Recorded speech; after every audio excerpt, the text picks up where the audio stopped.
Tara mga tol, samahan niyo ako sa paglalakbay ko bilang explorer. Hindi, ito. Totoo niyan, papunta akong agency niyan sa Kabuntagon. Then, maganda yung panahon, nakikita ko. Kaya yun, bumaba ako ng jeep. Dumaan ako sa ating Talonets. Kasi nga, napakaganda ng panahon na yan, mga kawazap, no? Makulimlim. Sa tuwing dadaan kasi ako rito, kapag pumunta ako ng agency, mainit talaga.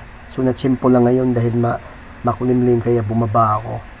Malapit lang kasi dito mga kawazap yung agency ko, AWA agency. So ayan mga kawazap, no? Naglalakad-lakad ako niyan, pero sabihin ko sa inyo, wala akong kapirapiran yan. Para lang ba mawala yung pagod ko dahil nga walang pera. Kaya yun, dumaan muna ako sa ating pinakamagandang Talonets, no? The Rizal Park, Talonets. So ayan mga tol, grabe, napakalinis dito. Wala kang makikitang kahit anong kalat, kahit isang dahon na nalaglag. Yun, saka yun yung monument ni Jose Rizal. Ayan. So lalapitan natin yan mga kawazap, no? So ayan.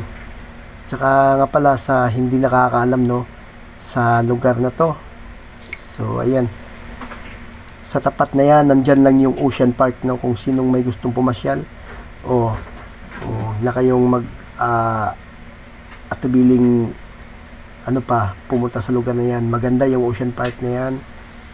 Diyan ako bumaba kanina bago ako tumawid dito ng Talonets. Tinanong ko kung magkano yung entrance. Dati kasi 130, more than 130 lang. Ngayon 450, no budget. Kaya yun, dito na lang ako pumunta sa Talonets. Dito libre pa. Pang ilang ko nakali kasi dito sa Talonets na to medyo, pero kahit na pang ilang beses ko nang balik dito, no, medyo nakaka-excite pa rin kasi yun nga, makikita mo yung libingan ng bayani natin si Jose Rizal. So medyo nga lang may kalayuan kasi may pagitan yung ni Dr. Jose Rizal Monument, mga kawazap, no? Siguro mga more than 20 meters away. So ayan, so yun nga, sinusum ko yung camera ko.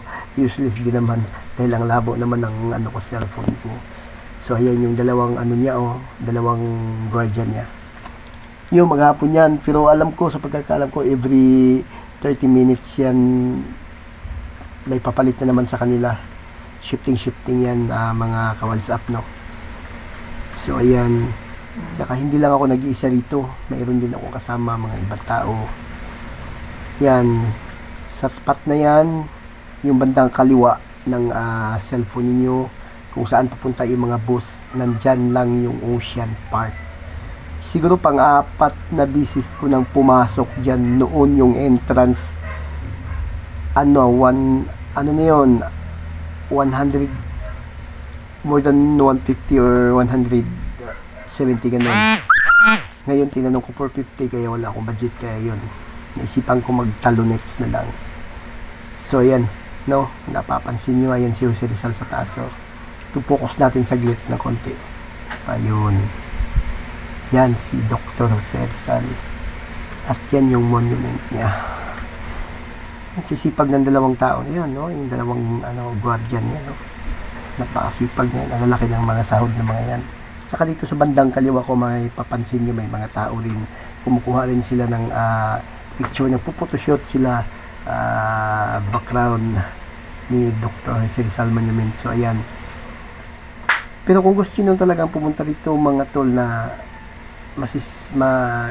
maraming tao, no, weekend, mga Sunday yan, pupunta kayo dyan, maraming tao. At kung gusto nyo talagang makita yung kagandahan ng ating Talonets, no, pupunta kayo dito gabi, kasi alam ko nagpa-fountain show sila, saka lalo na kapag Pasko at saka New Year, yun, binubuksan nilang fountain show nila. Napakaganda, sobra. Yun, sobra. At saka kung gusto niyo namang pumunta ng tawag nito, Yung White Sun, nakalimutan ko anong pangalan nun. Nandun lang din yun sa tapat, no, sa Baywalk. Unahan lang.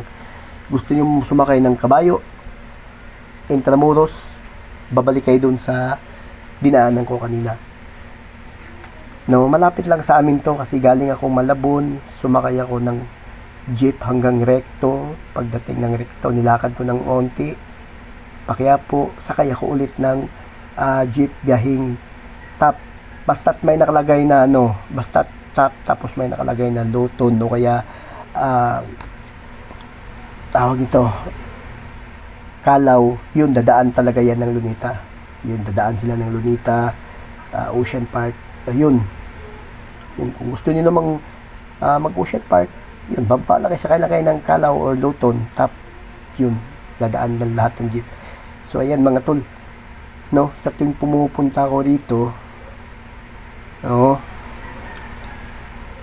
yan, may nakikita akong bunga, kamukha siya ng bauno, di mo maintindihan kung papaya, bunga ng mga puno na yan dyan, pero hindi yata yun nakakain. So, ayan, yung pinaka-favorite kong upuan dito. Papakita ko sa inyo. No, mga kawazap. Yan, papasok. Napakaganda dito. Napakaganda. Sobra. Marirepris ka sa lugar. No, kahit wala kang pera, yung para ka lang nag-window shopping, kumbaga sa mall, window shopping. Ito kasi wala namang window to. Ang tawag nito is,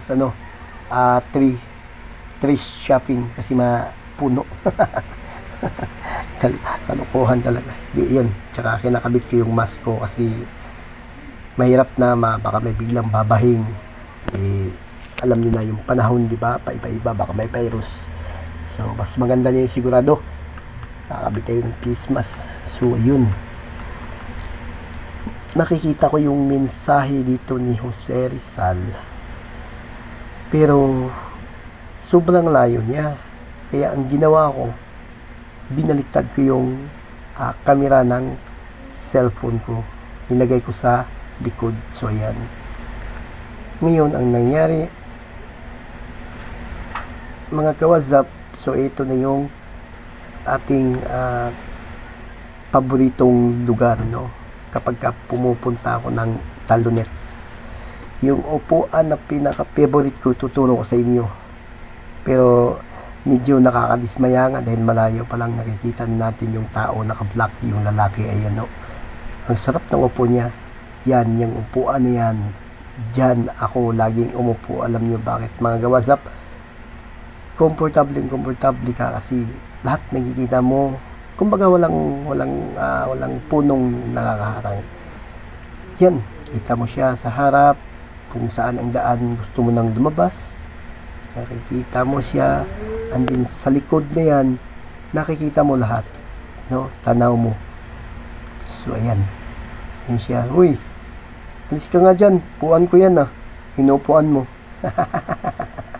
So ayan mga kawazap, no, ayun, no, tignan mo saan sila nakatingin, doon sa may labas kasi napakaganda talaga ng pista na yan. So ayan mga kawazap, no, so naisipan kong pumunta na ng agency dahil mag-alas 9 na rin, kaya ayun, medyo palabas na ako ng ating Talonets. So ayun, pinopokus ko yung pero kahit na nakapokus, hindi pa rin natin nababasa yung mga sulat kasi nga yun, bawal ka talagang lumapit yan, sisitahin ka ng gwardiya. So ayan, medyo magna-9 na rin, so kailangan na nating pumunta ng agency. So ayan, ganyan kalinis yung paligid niya mga kawazap, no. No, so yung agency ko is malapit lang naman.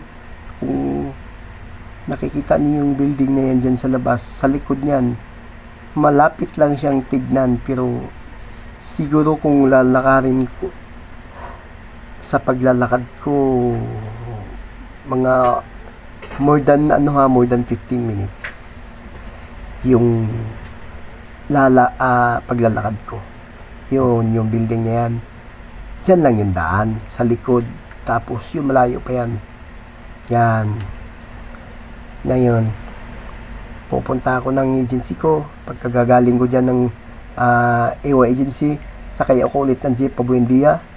Tapos, lalakad na naman ako papasok papuntang Robinson, no? Papuntang Robinson, Fiddle Hill. So ayan, bumili ako ng tubig, video na uhaw ako mga gawazap, no? May natira pa akong pera dyan, mga siguro 85. So binili ko yung 20